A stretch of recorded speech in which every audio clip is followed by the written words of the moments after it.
Hi everyone, good morning po sa inyong lahat. Ngayon naman po ay maglilipat po tayo ng panel board. So ito kasi may nag-opisina dito. Ililipat yung panel doon sa kabila. Kasi iba na yung mag-occupy nitong kabila. So pakita ko po sa inyo yung panel board niya. Kung saan yung location niya ngayon. Tapos ililipat naman siya doon mamaya sa kabila. Okay. Yan, nandito yung panel board niya sa loob.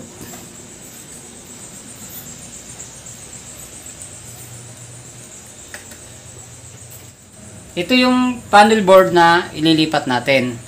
So itong MTS, tatanggalin ko muna, tapos i-assemble ko dun sa labas sa may generator sa bandang likuran. Tapos pagka na-assemble ko na yung MTS, saka ko naman bubunutin itong panel board na luma. Kasi ito rin yung gusto ng may-ari na ilipat.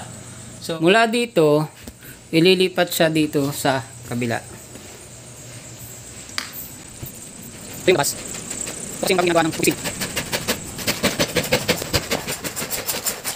Yan, dito yung ilalagay yung panel. Medyo madilim na dito.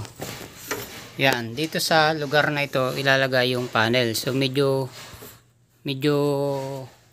mahirap na siyang galawan kasi medyo masikip. Tapos naglagay na ako ng supply sa main line. Yan, yung wire na yan na yung supply sa main line na nailatag ko na dun sa likuran.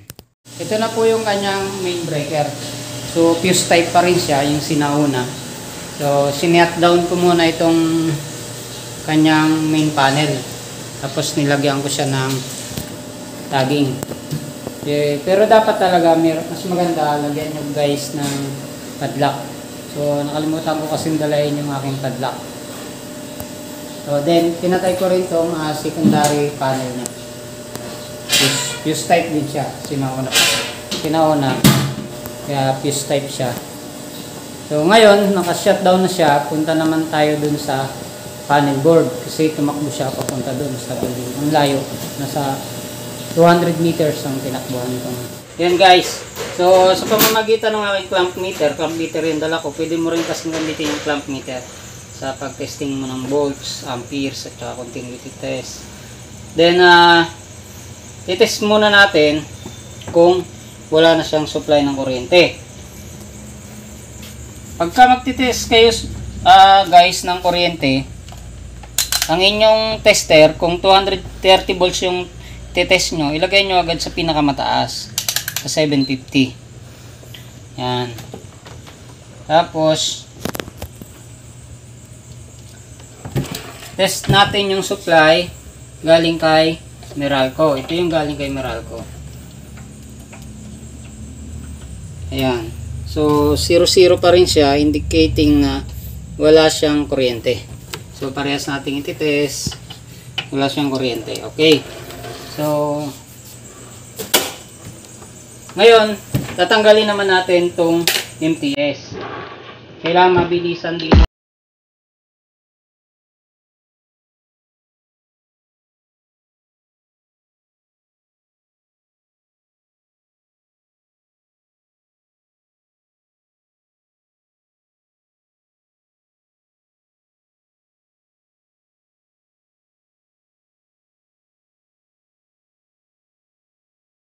Okay guys, natanggal ko na yung MTS. Medyo natagalan lang talaga kasi mahirap siyang bunutin dahil naka-fix na siya. Tukod na yung mga wire niya. So ito na, tinanggal ko na yung breaker at MTS. So ngayon, lalagyan ko muna ulit siya ng temporary na supply. Okay guys, nandito na ako sa generator room. Ito yung kanilang generator. So ito naman yung supply ng generator papunta dun sa MTS na tinanggal ko kanina, yung pinaklas ko.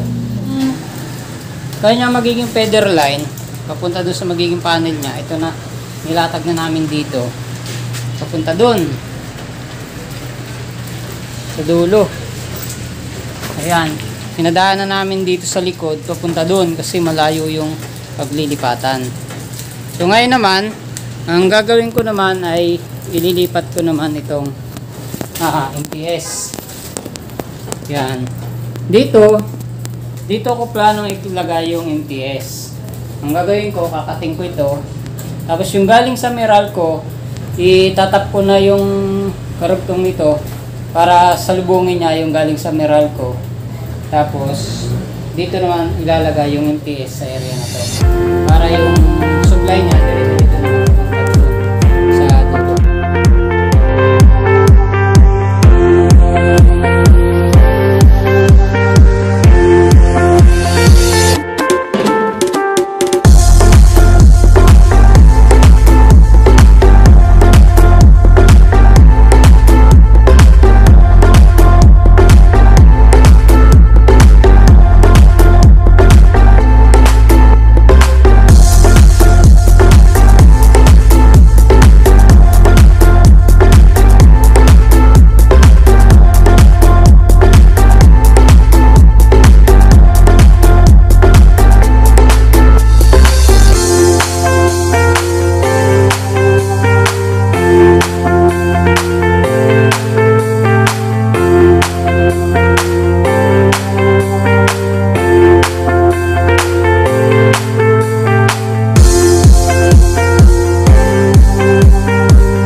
Generator. Okay. So ito na po yung ating MTS. Yung ating manual transfer switch. So ito kasi yung galing sa generator natin.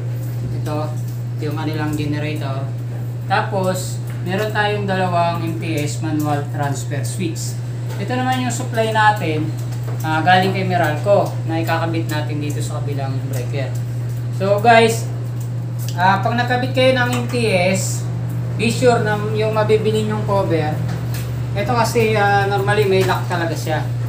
Pagka naka-on yung isang breaker, kunwari si Meralco naka-on, dapat itong breaker ng generator dapat naka-lock siya. So since luma na siya, wala na kasi yung lock niya. So ang kailangan lang i-advise nyo dun sa matitira sa building, sa magni-maintenance, na dapat pag naka-on yung isa naka-off. Kunwari, ang tumatakbo yung si Meralco. So, kailangan off muna itong galing kay generator bago yun mo tong kay Meralco. Ngayon, kunwari nag-brown out, kailangan i-off mo muna si Meralco bago mo i-on itong kay generator. Kasi manual transfer switch lang to eh. So, manually i-on na tayo, off mo.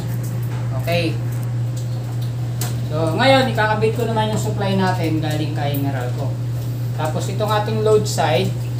So, ito yan. Ito yung aming nilagay na panibago papunta doon sa panel board. Pakita mo yan. Yan. Parang supply lang. Yan. Okay. Ano yung konting slide mo? Yan. Then, ngayon, nasa load side, ito ang ating bagong panel board. Then, nagsama sila sa load side. Magkasama sila dito sa load side. Ang magkahiwalay guys, yung ating supply. Yan.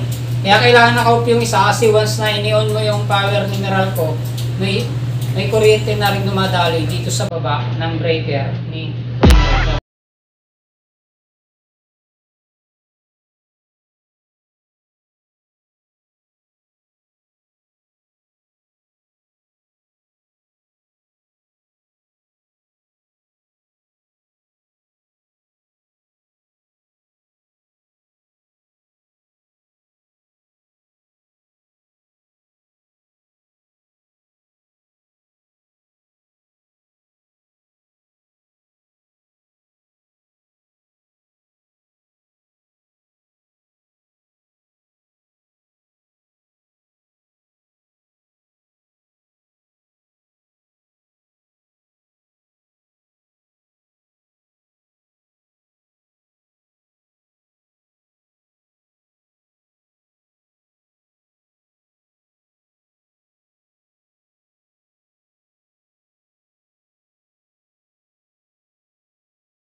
Okay guys, ito na guys, nabunot ko na yung panel. Yan. Then ito naman yung mga naiwan na wiring. Lalagyan naman siya ng panibagong panel. Bali, nagpalit lang kasi ng management. So, kung gusto ng dating nag-uukupa dito, itong kanilang panel, lipat din doon sa bago nilang opisina. Tapos itong naiwan, kakabitan ko naman ulit ng panibago. So, ngayon, dadali naman natin itong panel doon sa kabilang location. Ayan guys, dito natin ilalagay itong bagong panel. So kung nakita nyo, maraming mga wire na nandito. Ito na kasi yung existing, pero hindi naman natin na siya pwedeng galawin. So, kasi ang concern ng may-ari lang, mailipat natin itong panel. Ito kasi may mga lumang wiring na to na hindi natin pwedeng galawin. So dito kasi may butas na, dati pa dinaanan ng aircon. So dito ko pinadaan yung bagong feather line natin. Tapos ipapasok natin dito sa panel. Okay, medyo masikip itong lugar. Pero okay lang yan sa atin dahil kayang-kaya natin discard yan. Okay. Kanina, binutasan ko na siya. Sinukatan ko na habang nakakabit pa siya doon, sinukatan ko na agad. Kaya ngayon, naka-ready na siya. Dahil wala ng kuryente, brown out na. So, may kakabit ko pa rin siya. Kasi nabutasan ko na agad.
So ayun guys, tapos na natin ikabit yung inipat, yung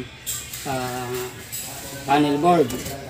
So ito na, nawiringan ko na yung ibang mga outlet, pati yung sa aircon. So lahat ng load niya nandito na. So yun guys, sa paglilipat ng mga panel board, so mas mahirap siya kaysa rin sa pagkakabit ng bago. Kasi yung mga dating wiring, kakapain mo pa, lalo na kung hindi naman ikaw yung wiring. So kagaya nito, ang dami kung saan tumakbo. So anyway guys, yun, shout out dun sa mga kaibigan ko dyan na lagi nagko-comments dun sa aking page, sa aking channel. So, salamat po sa inyong lahat at doon po sa mga nag-subscribe, maraming salamat. Doon naman po sa mga hindi pa nakasubscribe sa aking channel, please subscribe my channel. So, play nyo po muna yung video ng mga 3 or paglampas na po ng 5 minutes, saka lang po ninyo i-like at saka i-subscribe. Kasi pag sinubscribe nyo po agad, hindi nyo pa po napanood yung video, mawawala rin po siya, may spam din. So, mas maganda po, panoorin nyo muna yung video, then saka po kayo mag-like, then saka po kayo mag-subscribe. So, maraming salamat po. So, shout out po kay Ate Wina na Wing Mendelio na lagi pong nagsishare ng aking mga posts. Then, yun po sa mga kumari ni Mrs. Maraming salamat din po sa inyo na lagi din po nagsishare ng aking post. So, maraming salamat po at hanggang sa susunod. Thank you.